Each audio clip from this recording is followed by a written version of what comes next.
Sir media बढ़ा दिया। हाँ हाँ जाइए भैया। काम तू लोग गुड़ गड़बड़ कर दिया, सर का पूरा प्लान तू लोग चौपट कर दिया। तू जान रहा है, सर से मिला है, बतियाया है, कितना बढ़िया प्लान बनाया था सब।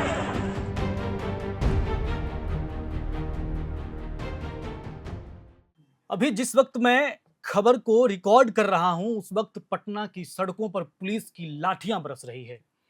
बिहार की राजधानी पटना में दरोगा भर्ती की वैकेंसी की मांग को लेकर पटना की सड़कों पर उतरे हजारों अभ्यर्थियों पर पुलिस ने लाठीचार्ज कर दिया है। इस दौरान कई अभ्यर्थी घायल हो गए, एक महिला उम्मीदवार को भी चोट लगी है। सबसे चौंकाने वाली बात यह रही कि प्रदर्शन के दौरान कवर कर रहे एयर नाउ चैनल के कैमरामैन पर भी पुलिस ने लाठियां बरसा दी। आचार संहिता लागू होने से पहले नोटिफिकेशन जारी करने की मांग को लेकर अभ्यर्थी सड़क पर उतरे थे। मौके पर हालात तनावपूर्ण है और सोशल मीडिया पर इस घटना को लेकर गुस्सा फूट चुका है। अब जरा सोचिए, आप नौकरी मांगो तो पिट जाओ, आप नौकरी मांगने वाली खबर दिखाओ तो भी पिट जाओ। ऐसे में जनता क्या करे? बिहार पुलिस का इतिहास गवाह है कि लाठीचार्ज यहां राजनीति का फेवरेट टूल रहा है। लेकिन हर बार सवाल यही उठता है कि क्या लोकतंत्र में अपनी बात कहने का इतना भी हक नहीं है कि बिना डंडे खाए सड़क पर उतर गए? और पत्रकारों को खबर दिखाने से रोकना, ये तो सीधे सीधे लोकतंत्र के चौथे स्तंभ पर हमला है। जो तस्वीरें और वीडियो सामने आ रही हैं वो सरकार की छवि पर डैमेज कंट्रोल से ज्यादा डैमेज कर रहे हैं। सरकार की तरफ से शायद यही मैसेज है, नौकरी चाहिए तो डंडा खाओ, खबर दिखानी है तो डंडा खाओ, और अगर दोनों काम नहीं करने हैं तो घर बैठो और टीवी पर सिर्फ सरकार की प्रेस कॉन्फ्रेंस देखो।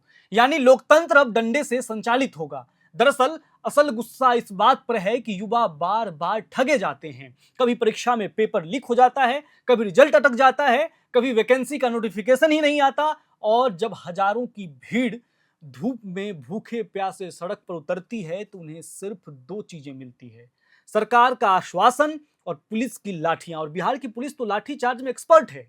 अब सवाल यह है कि आखिर नौकरी मांगना गुनाह क्यों बन गया है? और बिहार में नौकरियों का हाल तो ऐसा है कि वैकेंसी का इंतजार वैसे ही किया जाता है जैसे गांव में बारात का, कब आएगी, कौन लाएगा और खाना कैसा मिलेगा। लेकिन जब बारात आने ही वाली हो, यानी नोटिफिकेशन बस निकलने ही वाला हो, तभी अचानक आचार संहिता का शगुन आ जाता है और पूरी बारात कैंसिल। अभ्यर्थी मायूस होकर लौटते हैं और जब वो अपना गुस्सा जाहिर करते हैं तो बाराती को खाना खिलाने की जगह पुलिस डंडा परोस देती है। पटना का ये लाठीचार्ज सिर्फ एक घटना नहीं है बल्कि उस व्यवस्था की तस्वीर है जिसमें बेरोजगारी, नौजवानों का गुस्सा और सरकार का डर तीनों एक साथ दिख रही है। सरकार को डर है कि अगर वैकेंसी की मांग तेज हुई तो चुनावी समीकरण बिगड़ सकते हैं।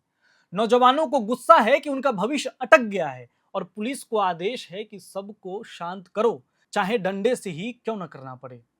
मगर सवाल यह भी है कि आखिर पत्रकार को क्यों पीटा जा रहा है? पत्रकार तो वही दिखा रहे थे जो सड़क पर हो रहा था। शायद सरकार को डर था कि ये तस्वीरें बाहर जाएंगी और लोग पूछेंगे कि लोकतंत्र में नौजवानों के साथ ये बर्ताव क्यों। लेकिन पुलिस भूल गई कि अब सोशल मीडिया के दौर में एक छोटा सा वीडियो भी पूरी सरकार को बेनकाब कर देता है। यह घटना बिहार के नौजवान के लिए तो एक और सदमा है, लेकिन लोकतंत्र के लिए भी चेतावनी है। क्योंकि अगर नौकरी मांगना गुनाह है और खबर दिखाना भी गुनाह है तो फिर लोकतंत्र आखिर किसके लिए बचा है? सत्ता के लिए या फिर सिर्फ उन पोस्टरों और विज्ञापनों के लिए जो रोज अखबारों और टीवी पर दिखाई देते हैं? अब जरा ये सोचिए, अगर यही पुलिस किसी मंत्री या नेता की सुरक्षा में तैनात होती तो कितनी संवेदनशील होती। लेकिन वही पुलिस बेरोजगारों और पत्रकारों पर लाठियां बरसाते वक्त इतनी बेरहम क्यों हो जाती है? इसका जवाब शायद यही है कि सत्ता को सच से डर लगता है और बेरोजगारी से भी, क्योंकि दोनों मिलकर चुनाव के वक्त बड़ा मुद्दा बन सकता है।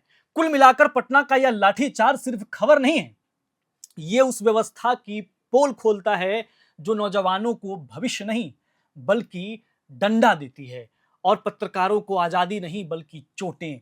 यह बताता है कि लोकतंत्र का आईना अब डरा हुआ है और बिहार में नौकरी मांगना सबसे बड़ा गुनाह है और पत्रकारिता करना तो उससे भी बड़ा गुनाह। आप लिखिए इस खबर पर। आज जो पुलिस भर्ती के लिए नोटिफिकेशन जारी करने की मांग को लेकर अभ्यर्थी सड़क पर उतरे थे, उन छात्रों पर लाठी बरसाई गई और खबर करने वाले पत्रकारों को भी पीटा गया, जिसमें हमारे कैमरा पर्सन शुभम को चोट आई है। आप तस्वीरें देख रहे हैं। आप बताइए इस पर आपकी क्या राय है? नीतीश कुमार की ये लाठी वाली जो पुलिस है, इस पर आप क्या कहते हैं? कमेंट बॉक्स में अपनी राय लिखिए, चैनल को सब्सक्राइब कीजिए और तमाम खबरों के लिए देखते रहिए एयर नाउ।